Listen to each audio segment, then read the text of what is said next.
It was always the car that looked like it could fly. The DeLorean is still a futuristic machine 30 years after its manufacture, but now it's getting an upgrade that will once again take drivers on a trip through time, as my colleague Bill Weir finds out in tonight's Sign of the Times. From the thriller zombie shuffle to the flock of seagulls haircut, there are countless icons of the awesome 80s. But if you had to pick a vehicle that defined the decade, it's tough to beat the gull-wing creation that brought us back to the future. Are you telling me that you built a time machine out of a DeLorean? What are the words that leap to most people's minds when you say DeLorean? You know, the rise and fall of the original company.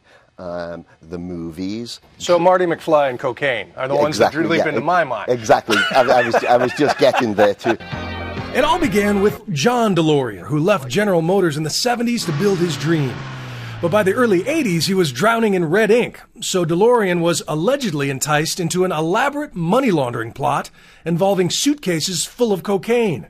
He was arrested, tried, and found not guilty due to entrapment. Yeah, unfortunately, because of it, the company went bankrupt, went into liquidation. We've taken some of the trunk space out. That is when Stephen Wynn got involved. Over the years, this mechanic from Liverpool bought up all the unused parts, moved to Houston, and has been the go-to guy for the roughly 7,000 DeLorean owners around the world.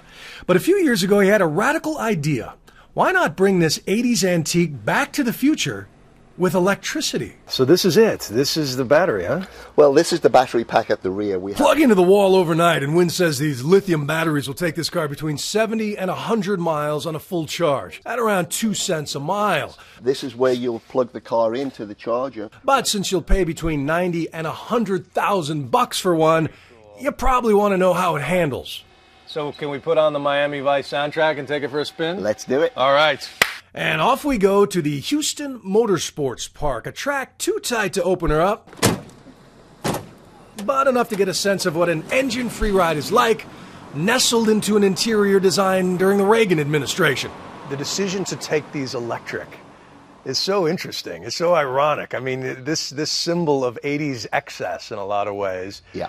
You think there's a Earth-conscious market for it now? I do. I really do. I was really inspired when I seen the Tesla Roadster. We're not trying to outperform the Tesla, but we're trying to do something different. You know, we're trying to deliver a cool electric car. But cool is in the eye of the beholder.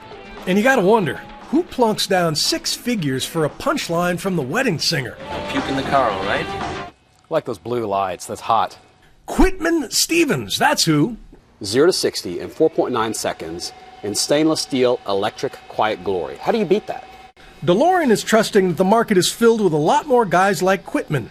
Maybe one day an oil-free world will look back to the future, back when electrified nostalgia helped fuel the change.